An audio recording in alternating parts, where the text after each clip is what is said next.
Greetings, friends. Welcome back to From the Tomes. Got a little bit of a erratic stream schedule this week and next week, so I'm getting a little bit of extra time in. Had some things that prevented me from getting on this week, such as a noisy background with home renovations going on, and next week I'll be away for Monday. Apparently there's a cat who wants to stream too.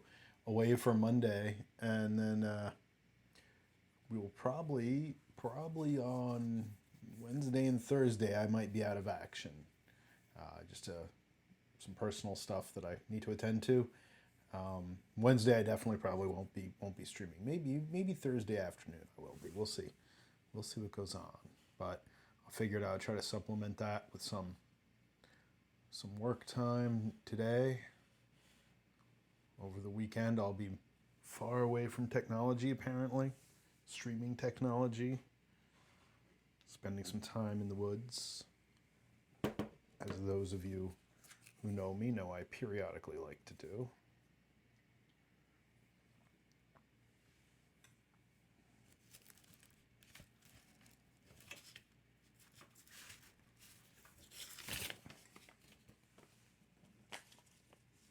So what am I working on today? Well, first I'll give my usual pitch from the Tomes. Brought to you by Fox and Board Games. Who is me? Or barely an us.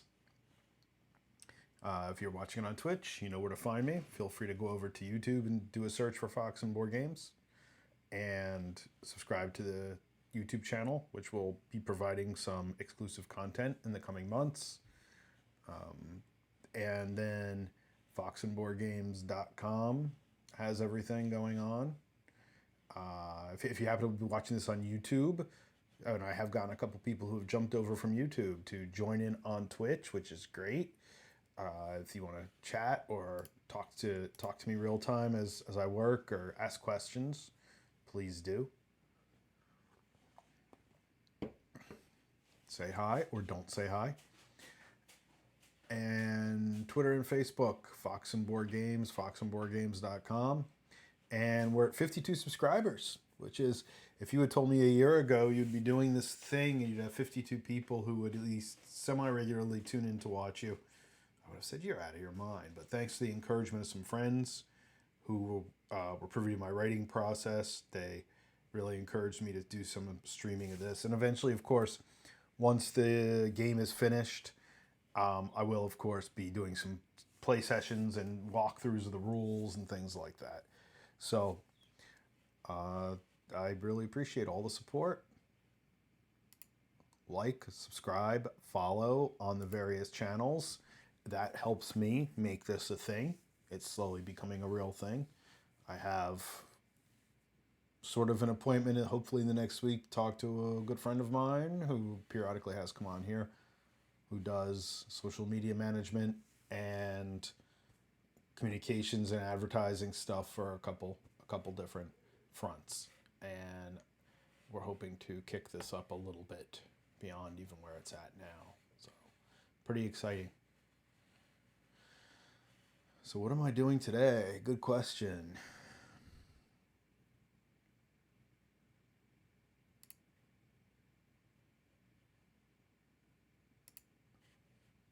Looks like we're working on some scenario stuff. So this is all for, well, it's all to eventually run in a semi-professional or professional capacity, or a commercial, let's call it commercial capacity, running games online. But also just to run games and play tests. Like, all this is going to be played with my regular group probably first, if they're willing. One of my two regular groups, if they're willing to struggle through it. And I'm working on a couple different scenarios. I'm working on, and I do all, as of now, I'm working on all custom material. I don't really intend to run modules. I actually find that to be more work. I think it's harder for me to sometimes learn and adjust to a set scenario. And I usually will start a game off with aspects of a set scenario. Like I'll take an existing module and I'll modify a little bit of it and I'll throw it in there for for a starting point for especially if I have a new group, when I have a new gaming group.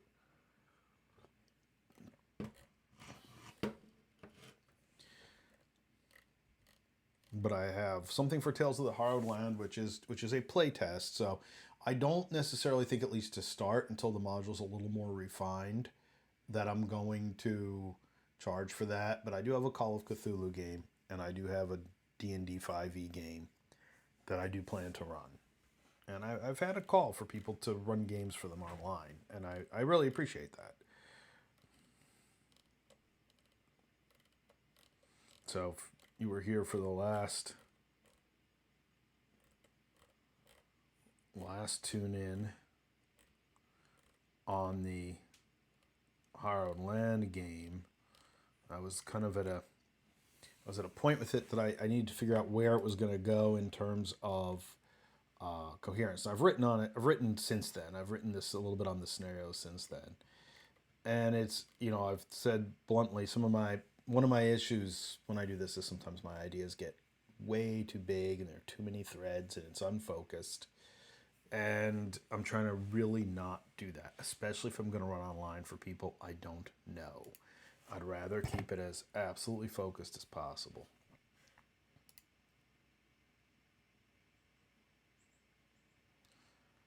I would very much like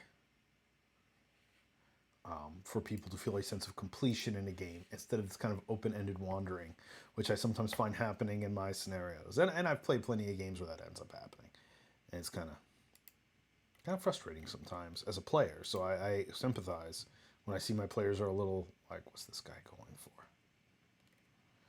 And I originally kind of had this whole thought this story was going to revolve around this family curse. Now it's shifted to like a murder mystery. I mean, I can obviously combine the two, but I'm just trying to see how they intertwine. I mean, maybe they're going to be two separate adventures at this point. I mean, if I do the family curse route, I could say, like, I don't know.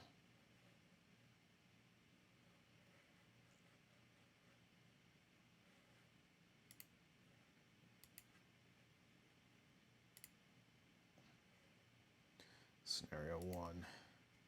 Let's just call it Murder in the Baths, because that's what it's about. It starts off with this murder in this public bath, which is interesting because I did, if you watched the previous stream about a week and a half ago where I talked about this last Monday, I think, maybe this past Monday. Murders in baths were a thing. I guess it's like prison showers, right? Someone's vulnerable. They don't necessarily see their opponent coming, or if it's someone they know, they don't expect it there. So, and that was kind of my one thought, but murder in the baths, and I think I have to take out this family rivalry thing. I think it just has to be about a murderer.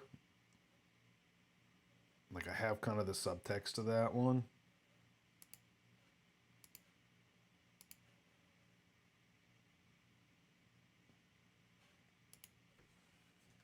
I think that's where it has to go, because I think I actually have two separate ideas here, which is one of my big issues.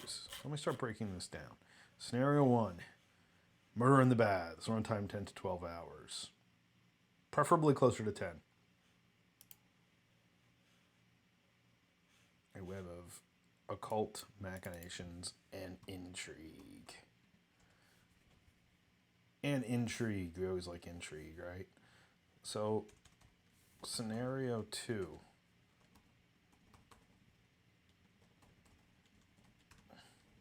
The Witch's Curse.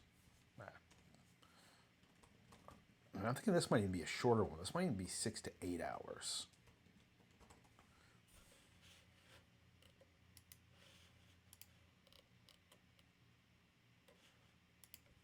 Okay, 6 to 8 hours. And let's say this one might be also 40, maybe 30% investigation exploration.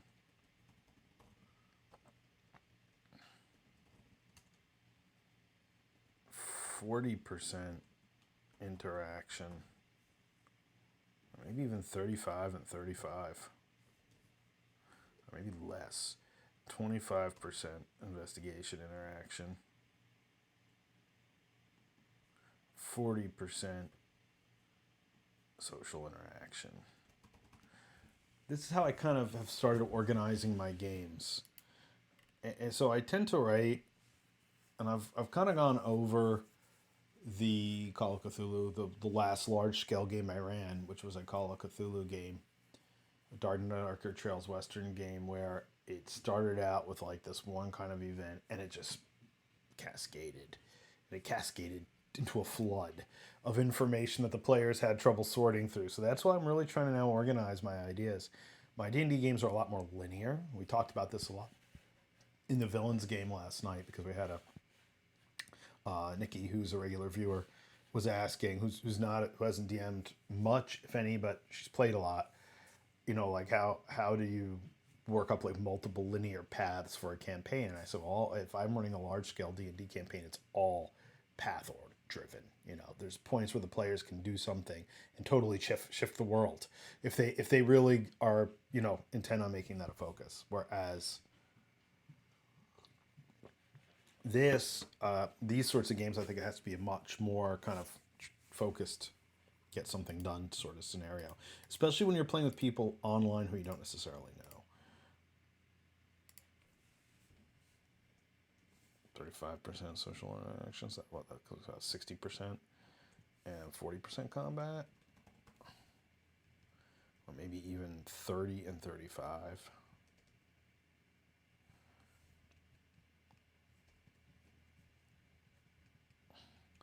I mean, a game that is all about sword and sorcery and, you know, kind of high powered stuff. The scenarios are actually have had very little combat, largely because combat I think tends to be pretty deadly. It's pretty hard to kill a player character, but if you meet something that's your equal in this game, there's a high chance it could be really really dangerous.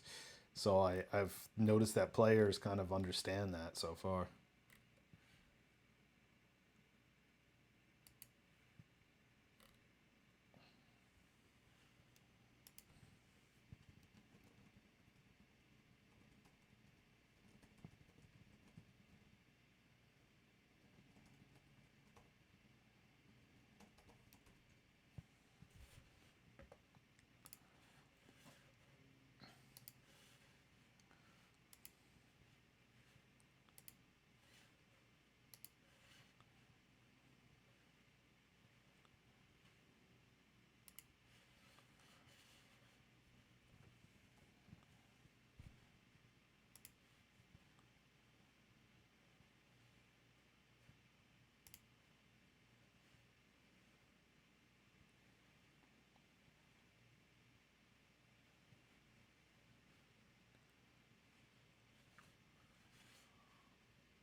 So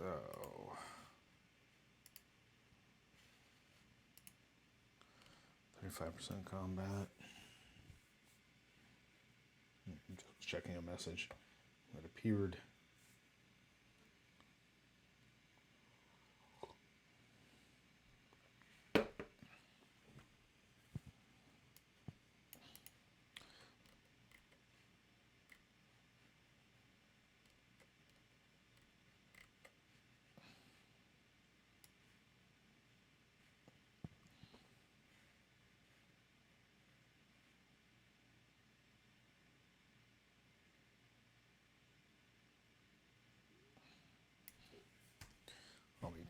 Actually, I'm going to shift a lot of my ideas here.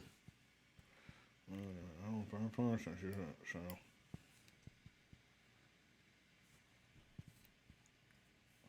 like on a noble house.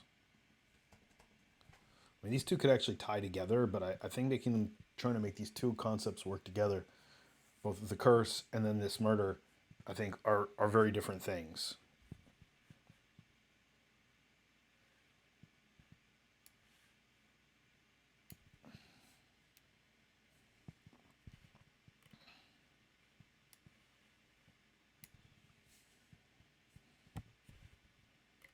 So, like, the murder of the gladiator scenario is kind of already on the verge of being fleshed out. I don't think I'm spoiling anything by even saying that.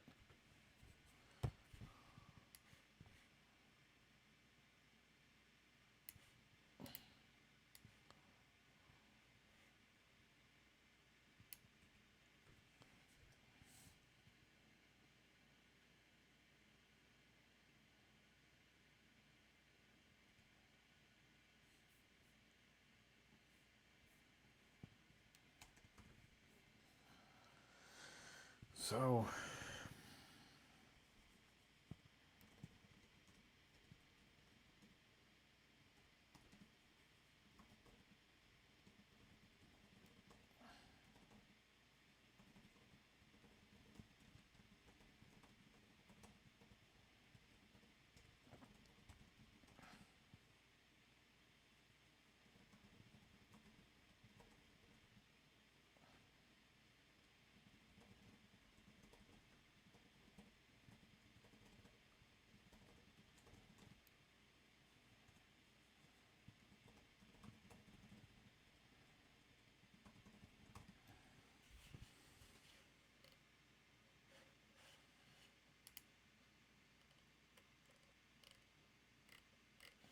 these actually might be interesting setting them in two separate cities as well. So I should make a note of that. Setting Garlin. The setting could be Nakarth. Well, it could actually even be the Sarkath there. Could be either one of those.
Have a couple viewers that recently joined on, followed me. Thanks if you're out there. Thanks for following. It's, as I've said, that's really big help for me.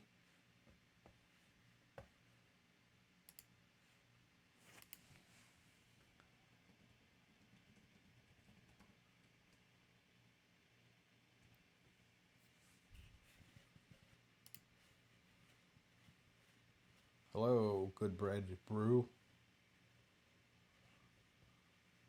Thanks for the follow. Thanks for tuning in. I feel like I know who you are. I should know who you are.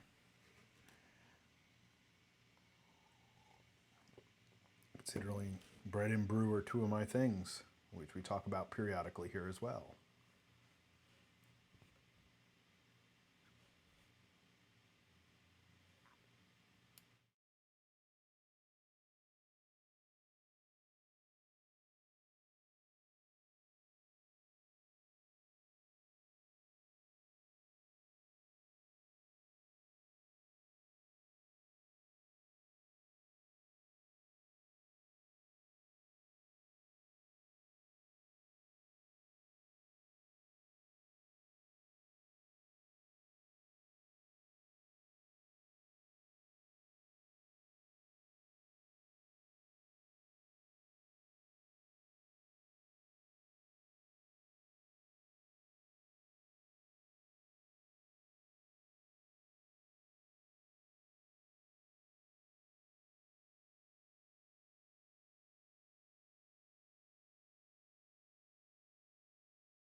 Sorry, just had to turn sound off there for a second.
Sorry about that.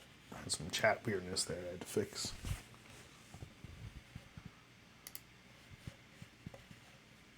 So yes, you also know the Birmingham folks. Had Doug on yesterday for the first time. So word must be spreading around the Delaware crowd, the brewing and beer crowd in Delaware. Well, maybe I'll have to do a stream from the Birmingham then.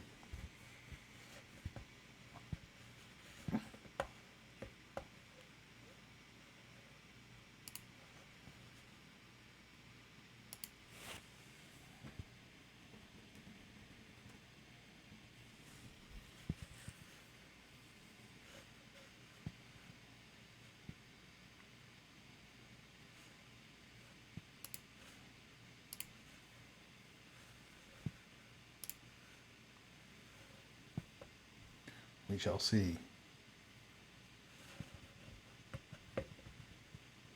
Well, thanks, Doug, if you watch this, if you told any friends about it, and they've jumped on. So, of a rival clan.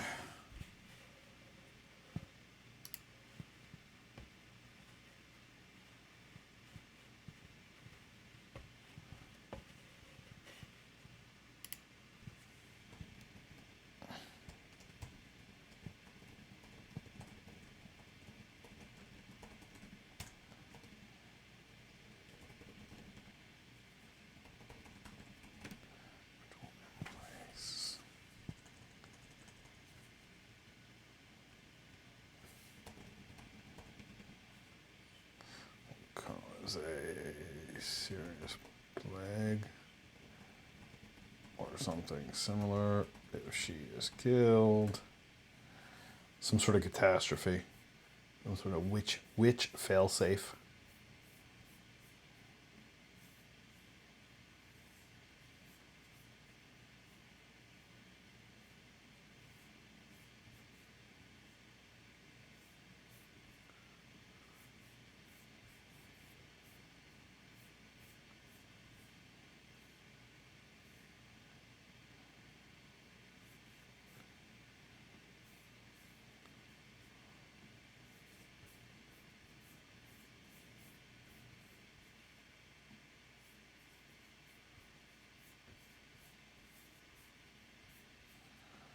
Killed. So the heroes must then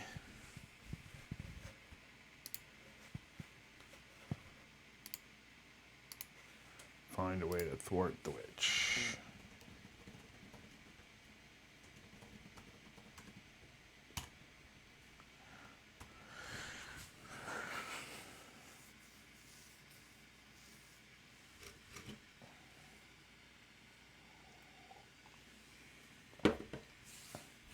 And this would actually, if I have this location,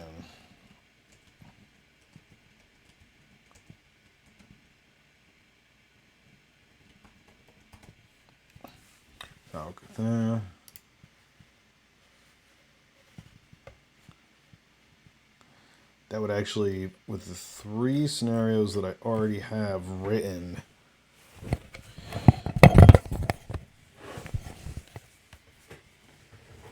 that would allow various playtests or playtesters to experience the 3 major cities. And that could be kind of interesting.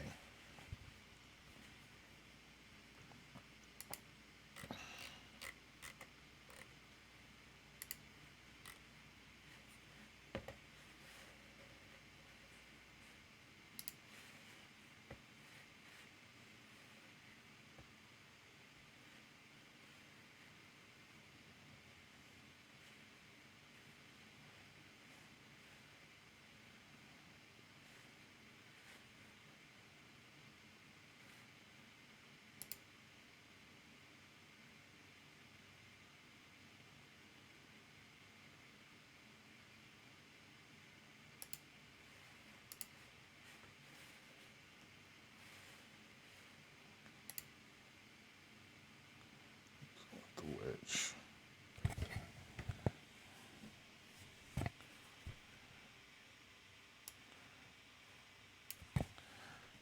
I love how you write things like cause a serious plague outbreak or something similar. Because, you know, you write enough adventures, you're kind of like, yeah, that horrible thing that happens to motivate the players, right? The MacGuffin, if you would.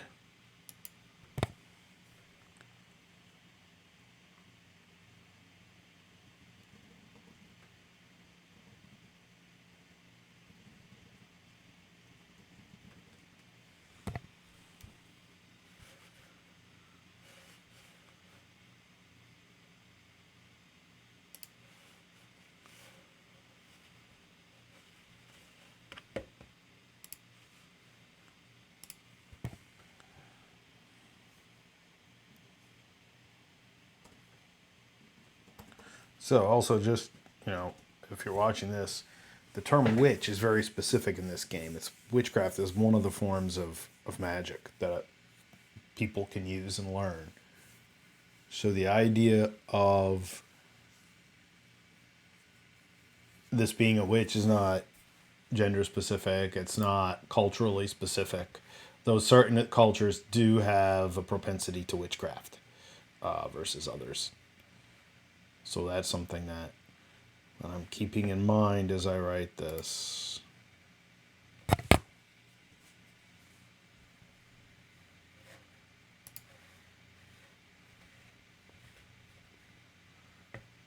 Good Brain Brew asked, you have to define it. Define what?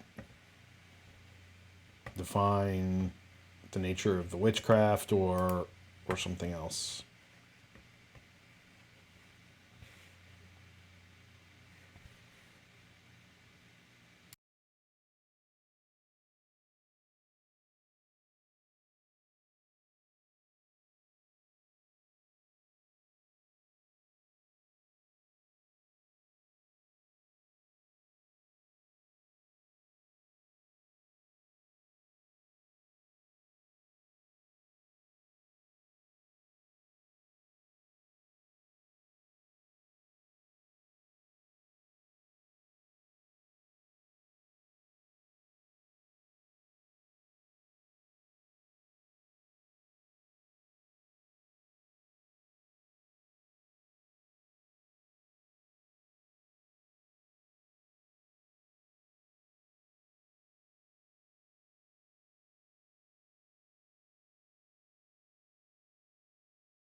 course, I just realized my mic was off for a good chunk of that. Sorry. So I was responding to this question. What, if something, if you say like, all right, if you don't do this, then this consequence is going to happen. How defined does that consequence have to be? Like, we all know it's a MacGuffin, right? We all know it's a thing to motivate the players. But I think that the more defined you have it and the more rooted to the world you have it, I mean, I think goes back to my discussions in world building. If things are just kind of freeform and generic constantly, I think you have this sense that it is not a deep or sincere world or world crafting. So in this case that I'm talking about, where the end result is if the players have to figure out how to get this witch to lift this curse, and they try to kill said witch, there's something magical in place that will kill their employer. And how defined do I necessarily think that needs to be? I mean, I think it should be, one, coherent with the world and focused and all these other things. I think just having it be some generic curse that doesn't make sense in the world, or that doesn't add to the narrative, specifically doesn't add to the narrative, I think is a detriment to both you and the players. It doesn't seem as real. Two, I think it has to actually happen, because I've definitely noticed, especially like in convention games or in some online games, that there's this real reticence for to really say to the players, oh, you just failed this scenario. You screwed up, you killed the witch, you failed this scenario. And I understand, like, kind of makes you feel bad, makes your players feel bad, especially if you don't get to finish your brilliant module that you spent hours writing. I think that has to be in place, though. This occurred years ago when I ran a vampire game at a convention where they had to act and do something within a certain amount of time, and they didn't do it, and they actually failed the scenario. And one of the players said to me, wow, you had a lot of, letting us fail that scenario. And I was like, well, you didn't accomplish the scenario. Like, I'm not going to give it to you, I'm not just going to be like, oh yeah, sure, here you go. You actually win. I think this speaks a lot to what we've talked about in terms of newer play styles versus old school play styles too. Like, there's in a lot of new stories, the focus on the narrative is so heavy, there isn't as much of a sense of a need for completion as there is in some of the old school modules and old school games.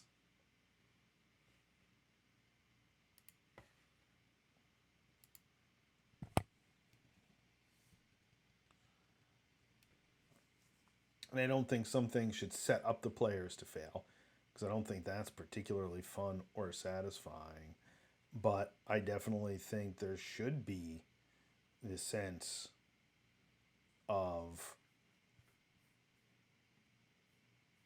a correct and an incorrect way to accomplish an adventure. Now, in a campaign, obviously, even if we talked about this a little bit last night, or 2 nights ago in the villains chat, that occasionally what's for all purposes an abject failure in terms of completing a scenario or doing something in a scenario that causes a problem can spiral and create a whole other scenario.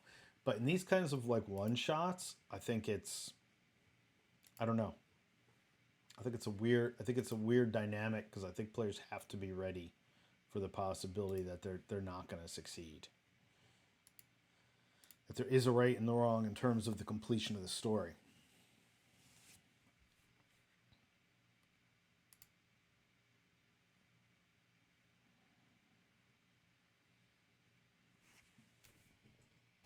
Or, alternate way,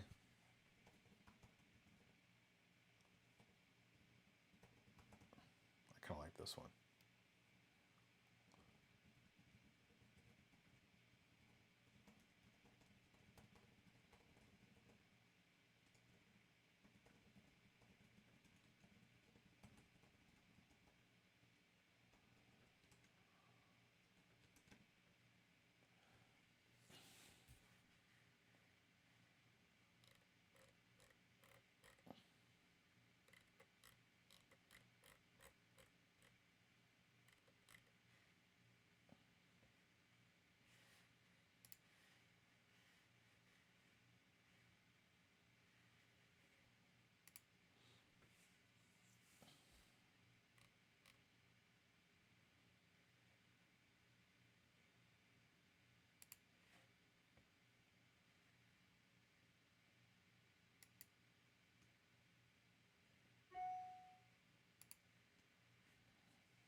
It's always so tough to gauge the time too, because I'm picturing this as something that, oh yeah, they'll go right to that spot and solve that problem,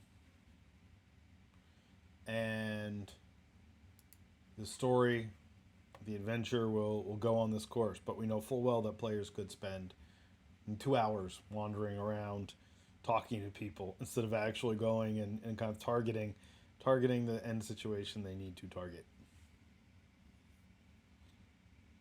Not that that's bad, but again, I think it depends on what the players want out of it.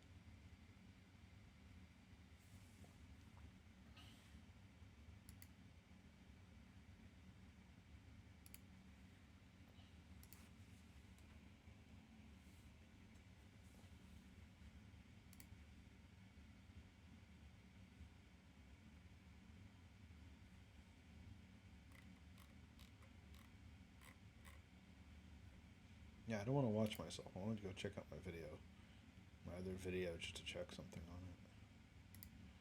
Will this tell me that?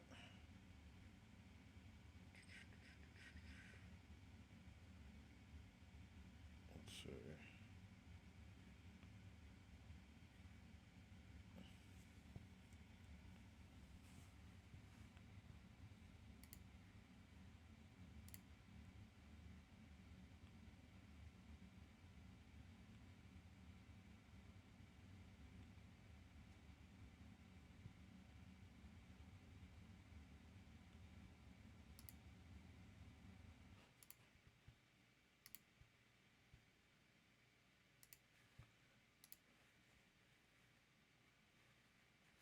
I want hello. Nice to meet you. Thanks for stopping in. It is going okay. Just doing a little bit of writing and streaming it and prepping for an RPG session.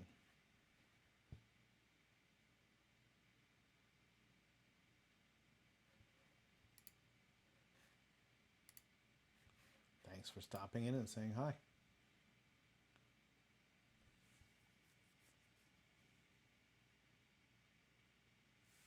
It's low, is it? Okay. I lowered it to reduce some of the fan noise of the machine because I don't have my whole big mic set up today. That should probably fix things. Thanks for letting me know.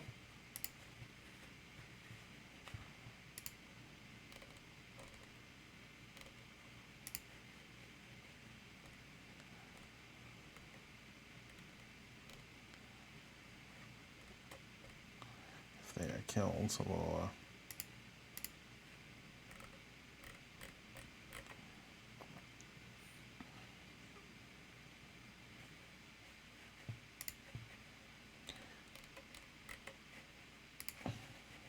So I think the challenge with this scenario would be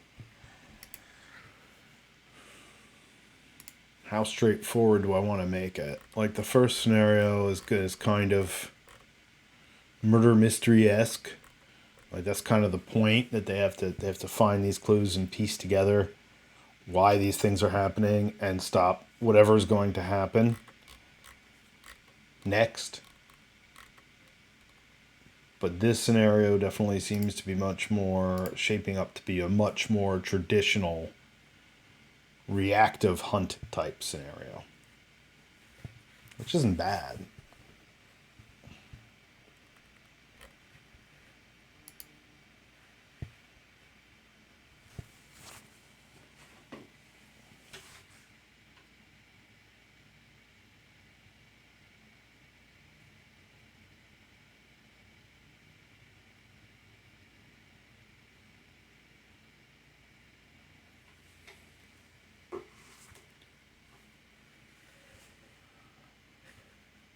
So are you an RPGer, Fried One, or just stopping in to see what's going on elsewhere in the land of Twitch?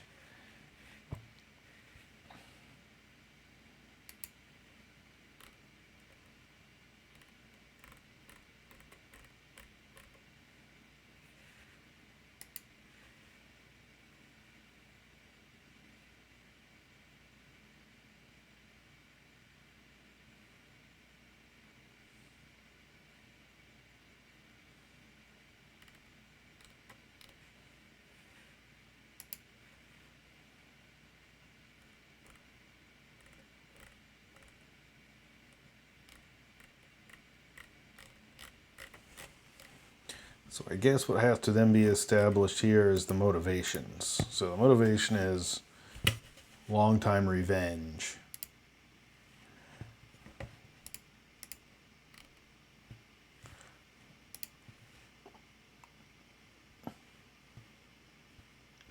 Which one? You're just stopping in, or you're into the gaming?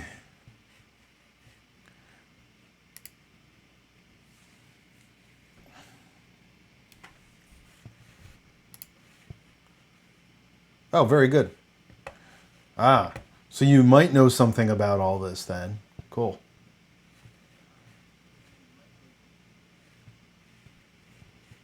I'll get some kind of weird mic feedback. That's why I had turned it down initially.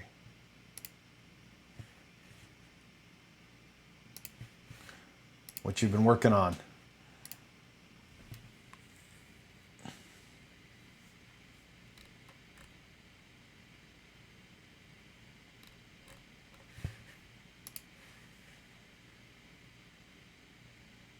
Never forget, years ago I was in like some chat with somebody, an old text chat, and they were like, "Oh yeah," Eventually they were like, "Yeah, I work on games," and I was like, "Oh, cool. What do you do?" And he sends over his Wizards of the Coast email address. I was like, "Oh, hey, how's it going?" It was really kind of this funny thing. I was like, oh, cool, excellent. Yeah, this is a grim sword and sorcery dark fantasy-esque setting. It's a little bit of sci-fi because it's set in an obviously alien world, but very narrative and character skill focused, concept focused. And I've been about 2 years I've been doing play testing, but only with limited groups. So I'm going to be opening it up soon, and that's what I'm working on right now. Some play test scenarios. Try to get myself out there.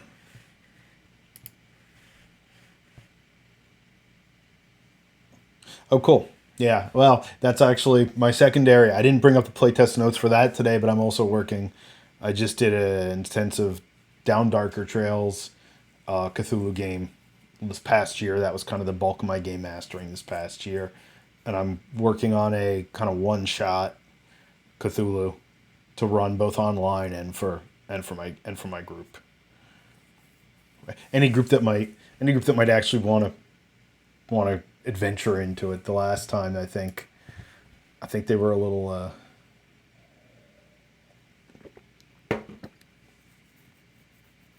yeah, Gaslight's cool. I haven't actually played Gaslight, but I think Gaslight would be a perfect setting.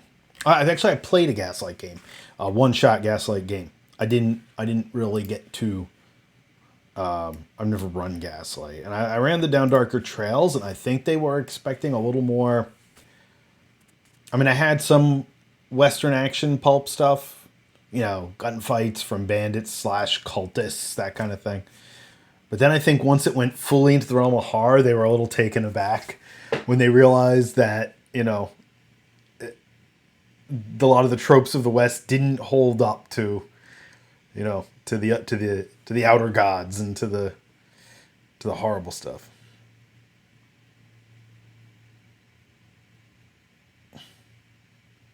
Oh yeah, those were always fun. I ran a beach party game like that set in 1979 at the Delaware shore 2 years ago. That was the first time most of them had ever played Call of Cthulhu, and they were all teenagers, and they all had these quirks and were typically obnoxious late 70s teenagers, and it was hilarious because it was just like it was like a combination of Satanic Scare and slasher, and it was probably the single best game I've ever run. If I'm being perfectly honest, like I joked and was like, I have to retire after this. I can't ever run another game. Like, but the players made it too. The players were extremely dynamic. It was. I won't. I'll let you come up with your own variation. I've been told I should publish it and I should put it out there. I It's so character specific and character driven. I think it'd be really difficult, but I should probably do something more with it because I've been told it's one of the best games I've run. So um, should do that at some point. Should put it out there. I mean, this was also really meant for people who hadn't played Cthulhu, so I really slimmed down the characters. Like, really gave them bare bones characters. Nobody had any real. I mean, there was one kind of, you know, new age person who had some, you know, a little bit of occult, but not a lot of real occult. So it was kind of humorous. So yeah, it was like partially 80s slasher movie, partially satanic scare. But they had such a blast with it. And like I said, I think it was probably the single best game I've run.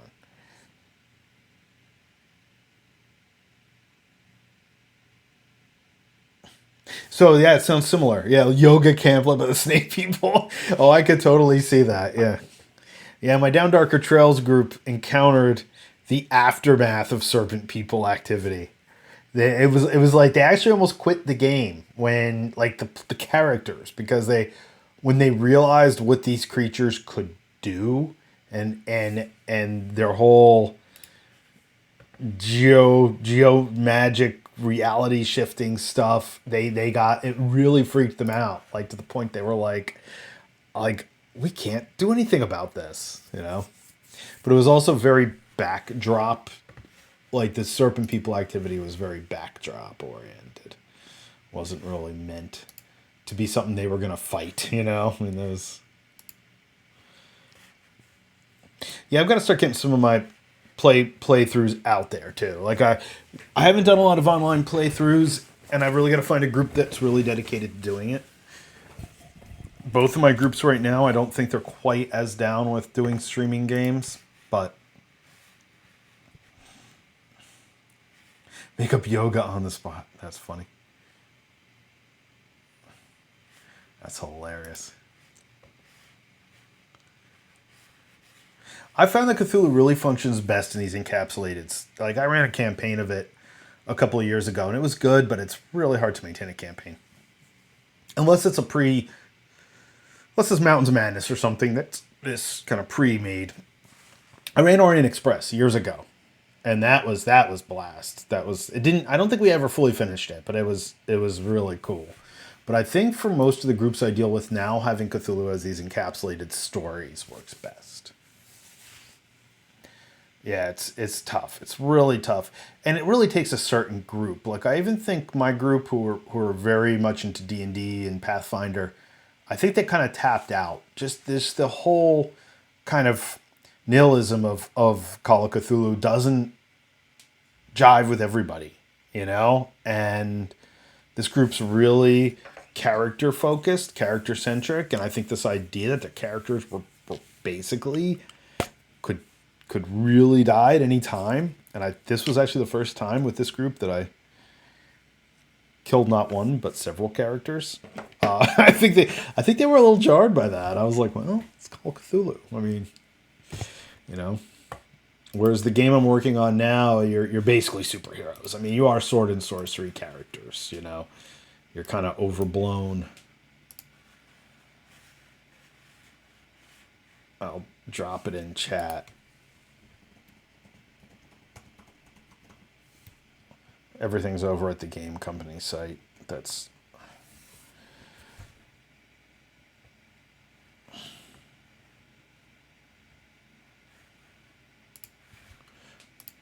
Oh yeah, I love Call of Cthulhu, and I don't get to play it often. Not a lot of people that I know run it.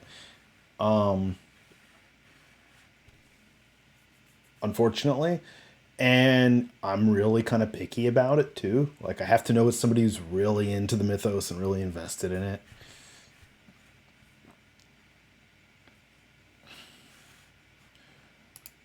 I mean, I don't know if you're a White Wolf player, but it's kind of the same thing with like Vampire, especially like really old school Vampire. You need a certain group to play this, and if they don't really get it, if they don't really get the spirit, we are the group actually plays Vampire really well though, and they have a lot of fun with that. But I think it's because they can draw on other things, a broader variety of media, perhaps, than They have, I mean, we have one or two dedicated Lovecraft readers or adjacent mythos readers, but the rest aren't really deep into it. So again, I think there's a disconnect in terms of how these games are going to go. And they're great with D&D. They you know, it's very role play driven, very story driven. I always joke when I sat down with this group to, well, so it's, yeah, I mean, that's the thing. It's also sometimes easier to play the game with people who don't have this deep knowledge of the mythos. Like even last night in D&D when my longtime friend and game master Blake threw a Nothic at us. I was like, oh yeah, Nothic. You know, I didn't I mean, you know, I said I think I know what it is as a player. I'm not going to say it. He goes, well, you can say it as a player. Your characters have no idea. But that's the tough part. Yeah, actually, yog-sothoth doesn't.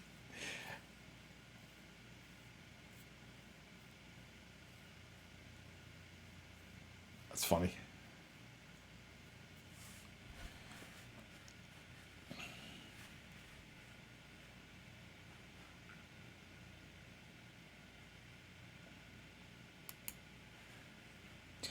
Yeah, Haster wouldn't really do that. you know, come on, really, you know. But yeah, that's gamer personality too. I mean, you know, I've played in all kinds of games where gamers are like, no, no, no, really wouldn't work that way. Look, you're fighting a giant two-headed troll. Like, let's not get into what's really going to happen here and what's not. You know, I remember one guy argued with us endlessly about, well, a potion of giant growth would never work because your heart would explode because there'd be so much more blood pumping. I'm like, you just cast a fireball. Like, are we gonna really have this discussion? You know? Yeah.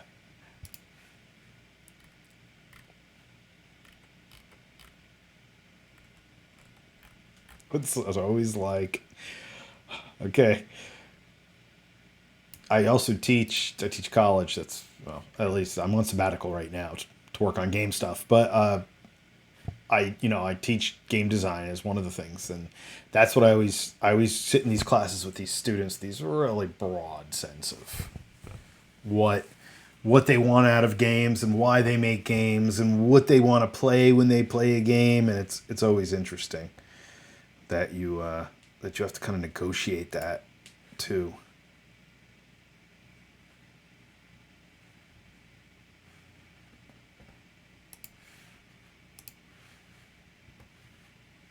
Oh yeah, used to. I understand. I understand. Used to. Um,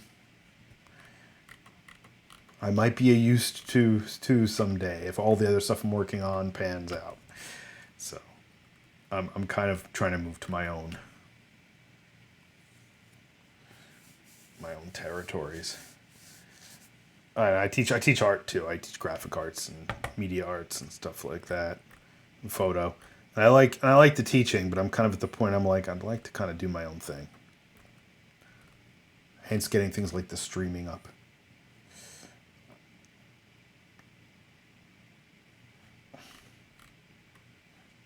I enjoy the students. I really enjoy the students.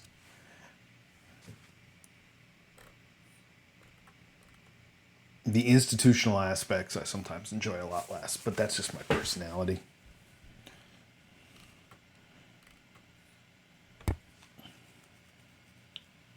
But from it, I'm getting the freedom to get even some paid to take a year off and work on a game. So, we'll see. See what happens. You have a link for your game that you want to share, or are you keeping the lid on it for now until it gets a little more launch ready?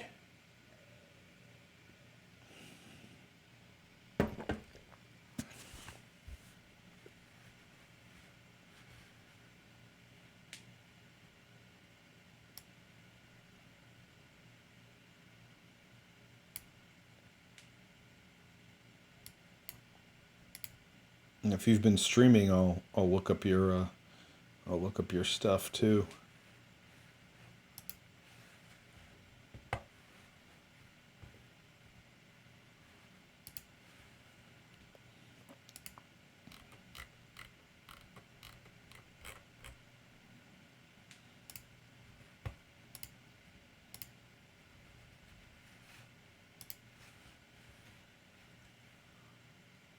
Ah, interesting. Okay, cool. Where what are you writing in? So my own curiosity.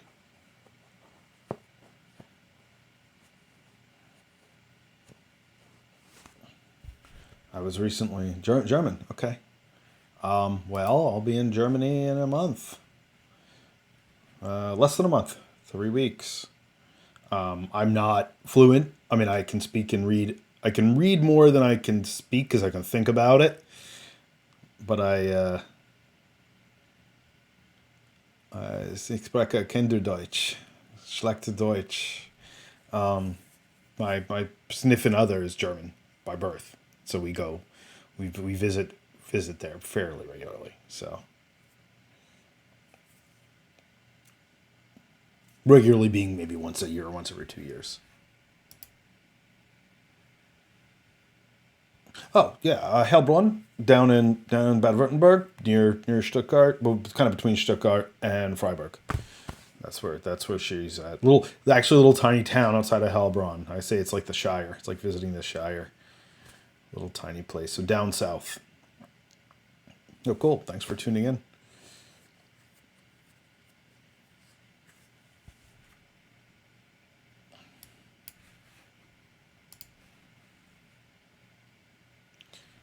And this trip's gonna really just be a lot of kind of visiting family and stuff like that. We try to sometimes go to a music festival. We were just in Norway for a large music festival, well, semi-large music festival. We usually try to go to that or a Middle Ages market in Germany, but this time of year there isn't as much going on. So probably just be quiet, visit, maybe do some photography. I also play medieval music, so I have a date with my online medieval music. Oh really? Yeah. Okay. I have a date with my online medieval music teacher, who I've only ever had online lessons with. I'm gonna get to meet him in person and maybe do some music in person. Yeah, yeah, that's it. That's what everybody speaks there too. Yeah, that's it. So you're not far away from her hometown.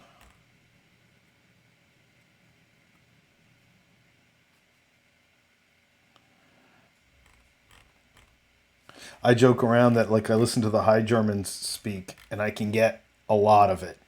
If I listen to some of her relatives speak the Schwabish, I'm just like, no idea. And she's like, well, they had a German. Well, our uncle came over a few years ago, number of years ago now, probably 20 years ago now, and met a family friend from Tennessee, and he said the same thing. He's like, I have no idea what this person's saying, like totally different language.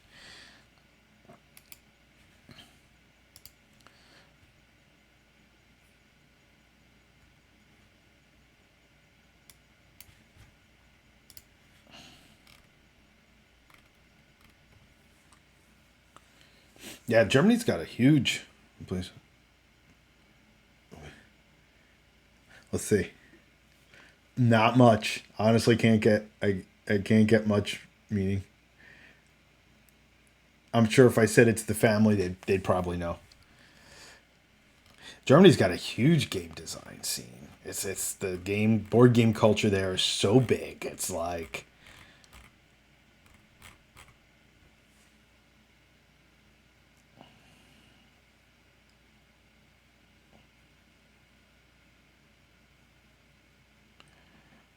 not complaining. Oh, so I have heard this. I have heard this. What? How does he say it in English? He says, if I'm not cursing at you, it means I'm happy," or something like that. Yeah, that's what he. That's the joke that her uncle says. Oh, if we're not cursing, it means we're happy. I was like, so yeah, that's great.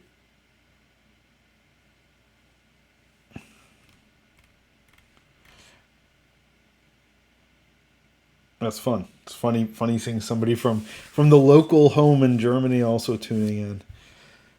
Normally, when I talk to a German and they're like, oh yeah, I'm from Hamburg or Berlin, and they're like, people live down there, sarcastically. Wait, people live that far south in Germany?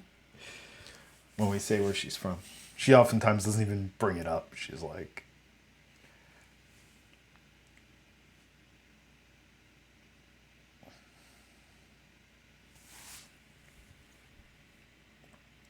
"Oh, it'd still be interesting to know about what you're doing as far as board game design. That's cool. And for what you're working on."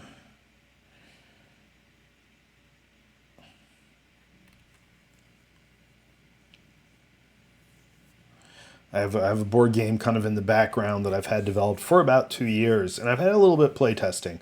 The RPG's taken over, unfortunately. Well, not unfortunately, but the board game is a pretty complete experience, and I just really have to get it produced, to get it rolling before I can get it out there.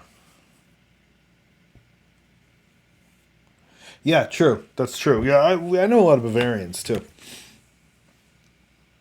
Yeah, I guess the North just has the cities that people are so familiar with, and a good deal of the Germans I know have roots in the North, have roots around Hamburg.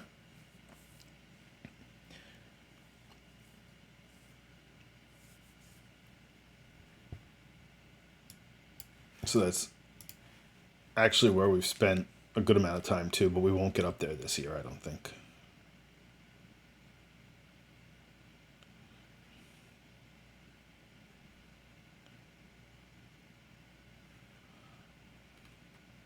Normally we're there over the summer, but since I'm off for my academic schedule this year, it made sense. It was a lot cheaper to travel in the fall.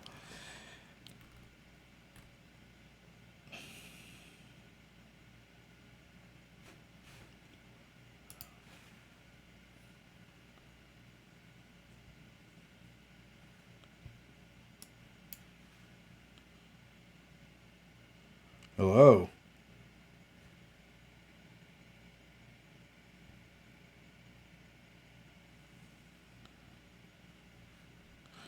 Another new chatter. Greetings.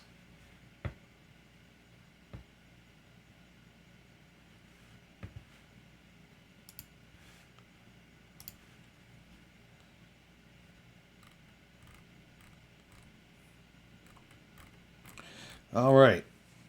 I unfortunately think I'm at the end of the stream for today. Let's see. Saw dude. You too. Working. Oh, working on some tabletop RPG stuff. This right now is 2 scenarios, playtest slash intro scenarios for the game I've been working on, Tales of the Hard Land, which is a sword and sorcery game that I developed. I was gonna log off, but I actually have people logging on and talking, so I guess I'll hang around for a little bit. RPG that I've been working on, hopefully publishing spring, maybe early summer. And today, like I said, today I got some scenarios I've been kicking around and I'm compiling the notes. Distractions are good. Distractions are fine. Nothing urgent today. I don't normally stream at this time, but every time I do, I get people, so maybe I should think about it. I normally stream other days, but this week was chaos, so I kind of been juggling my schedule a little bit, which I'm trying not to do since I started, but maybe it's good.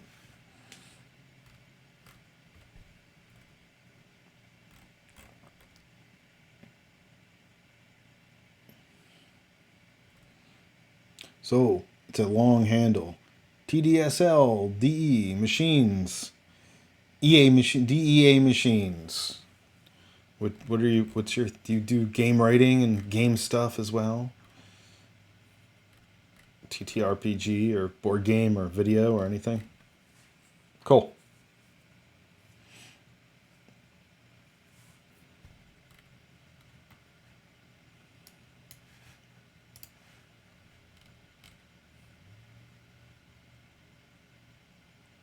Absolutely, and I think it's great to, it's funny. So I mean I've been doing this writing now for years. I've contributed a huge amount of content to another yet unpublished RPG that we still hope will get published, but for a couple different reasons, it's shelved for now. And the person I wrote that with was down earlier in the year, and he's, you should start streaming your writing sessions. I was like, get out of here. No one's gonna sit around and watch me write a game. He's like, and he showed me like a couple different really popular streams of people just talking about their D&D games. I mean, playthroughs I understand. I totally get watching a playthrough or watching a game session. Yeah, exactly. Exactly. And it's great. Well, if you guys have channels, I will definitely drop you a follow. I'd appreciate it if you drop me a follow. That would be cool. But I've been really trying to watch other streamers and their games as well, and their character generation or idea generation sessions.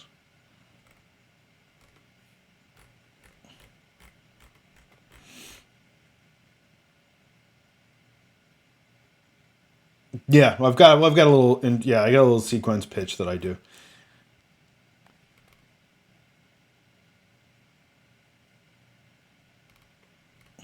Yeah, different people get different things out of it. So I don't really do video games.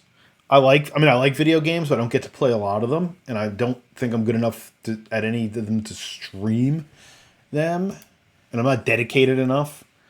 But the RPG writing's become like this whole thing, and you know, and like I said, I would like to stream some actual games. So just as a recap, just get some ideas generation. Basically, just two scenarios, and I try to break it down. You know, to runtime, number of players, the game set, which world, which city or whatever region I'm setting it in.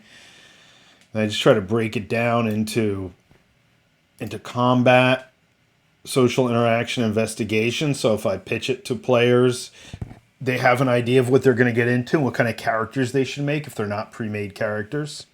For online, if I run these online, I'm probably going to have pre-made characters, just easier. But if I play them with my regular group, I'd like to have it broken down so people have an idea of what to play.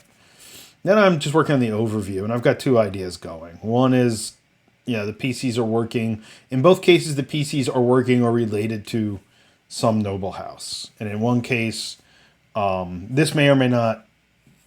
In the primary case, there's a curse on this house, and they're trying to figure out how to lift it. That's kind of the main thrust of this one that I kind of broke off and started generating ideas for today. And then the one that I've been kind of building has to do with the murder of a prominent gladiator. And they're trying to piece together this murder and figure out, and there's strange things about the murder they have to put together. And that's it. So I streamed retro platformers. Yeah, and that's the thing. I'm not, especially a lot of the modern games, I'm not familiar with them enough and solid enough with them that I would stream them. I thought about streaming some retro stuff though. I do.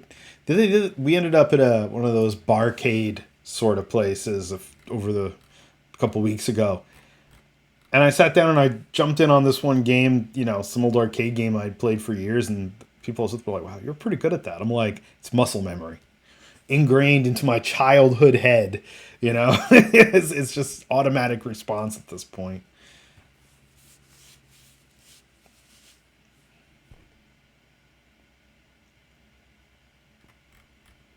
But yeah, I do the same. I feel like just sitting and just listening to somebody talk about games and ideas. Sometimes I'll be like, "Oh yeah, I got something." In both the cases, I try to write up an events order and kind of make up if-then statements. That's kind of my thing when I get into a deep into a scenario. I like do a bunch of if-then statements. If the players do something here, then this results. And in the Call of Cthulhu game that I was talking about, I had this series of if-then statements. Because there were all these different NPCs, there were all these different environmental things going on, and depending where the players went, totally changed the trajectory of the scenario. I made a lot more work for myself. I should have just been like, the monster's here. You meet it here.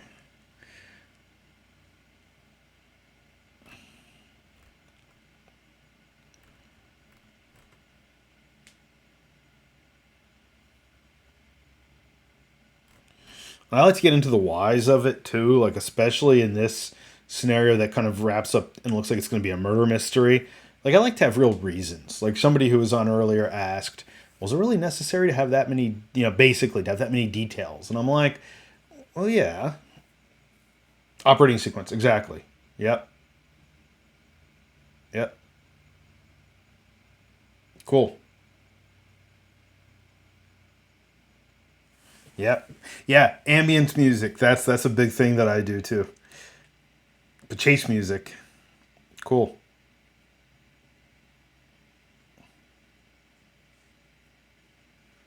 So is it? I guess it's for a fantasy game then, or is it a horror type game?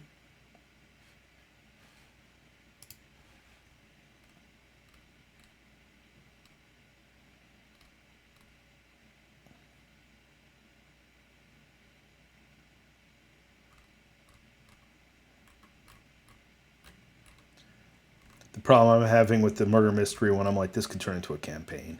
Like I've already made it way too big. I've already put so many details. Fantasy, yeah. I mean, it could work for like a horror type game too. I could see like a gothic horror.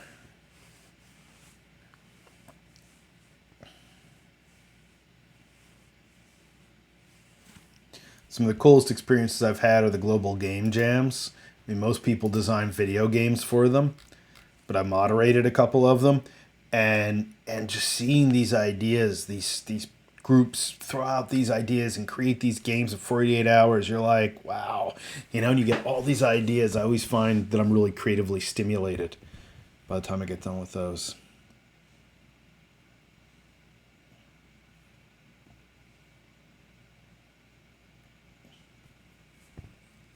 Yeah, the opening scene is I always find really for the Darker Trails game. They actually played the prelude. Like they started out in this situation where there had been this explosion and they were recovering from this explosion, and then the entire first four game sessions led up to that point of the explosion, and then the actual story started. And I really think my prelude was a lot more solid than the rest of it. Yep, right away. A flashback. Yep, cool.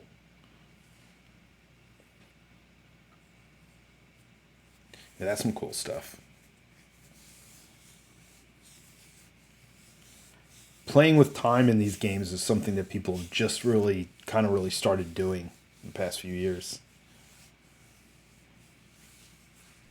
Yeah, that sounds like kind of like the prelude stuff I had going for the Cthulhu game.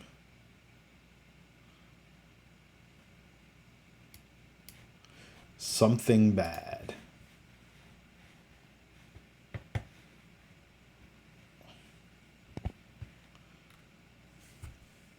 We were talking about that earlier. Sometimes players are less prepared for something bad happening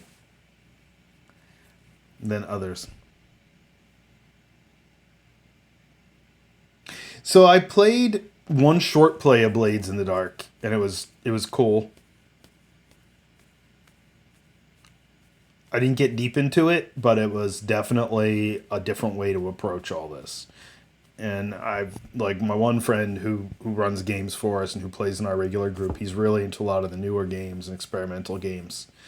And there's definitely some like they're not all my preferred style of gaming, but there's definitely something cool.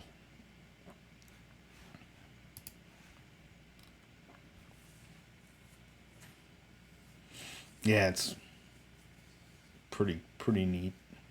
I played a game. I think I played a game that like a setting that was based on it.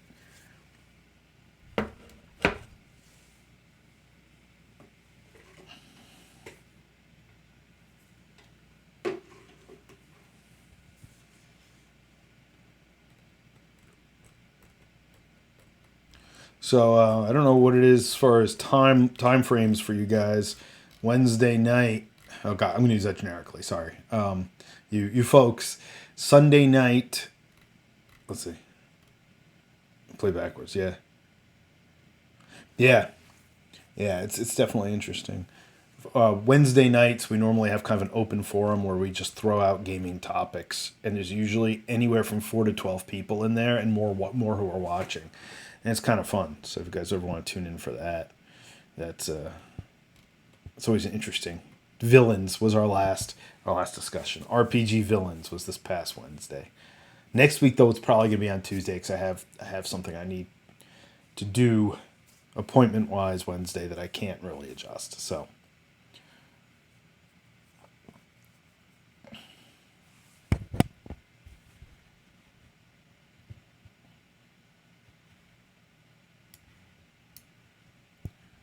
thanks for the follow, Fried One, and for TDSLD EA machines. Yeah, yeah. So I mean, so the way I kind of format this is I do this several times a week, as basically right now my job is writing this game and accessory material. So I do it to kind of, all right, yeah, have a good one, and I'm gonna probably drop pretty soon too. But I do this, then the once a week I do the kind of open forums and chats. So that's kind of. But thanks a lot for coming on. I really appreciate it. It was good talking. I look forward to hearing more of your scenario and your ideas too. So I do this a few times a week just to keep myself honest, really, and make sure I'm getting game content written. And sometimes people come on and we chat more than I write, but that's okay. And then like once a week, I obviously write outside of this too. But then once a week, I do the kind of open chat. Usually Wednesday, 7 p.m. Eastern time, which might be a little late for Europeans, but I'm going to be altering. I'm going to be doing additional. Once we get back from Germany and I have a little more focused time, I'm gonna actually do some additional chats too at different times because I have people I know who want to make it who can't make it Wednesday night.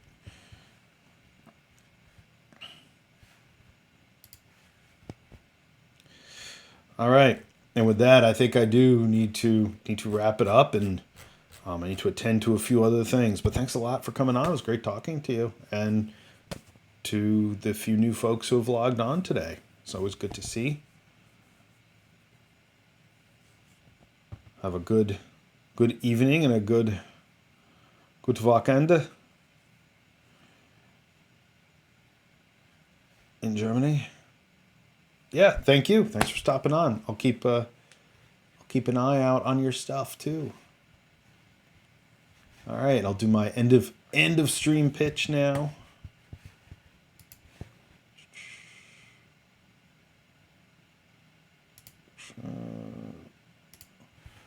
So, from the tomes, from Fox and Board Games. If you're here on Twitch, feel free to go over to YouTube and search Fox and Board Games. Check it out. There's going to be some exclusive content coming there. And if you're watching this on YouTube, jump over to Twitch. And if you want to get in on the live chat, such as the great talk we just had, feel free to jump in. And again, I do a Wednesday night Eastern Time U.S. game design development topic that I throw out, and we have people come on and talk about it. And I do plan to have some guests come on, some industry guests and people with other creative bents come on and talk about stuff. You can find out everything at foxandboardgames.com, Twitter and Facebook, Fox and Board Games. Thanks a lot for subscribing and liking to YouTube, to my pages. It helps me keep this going.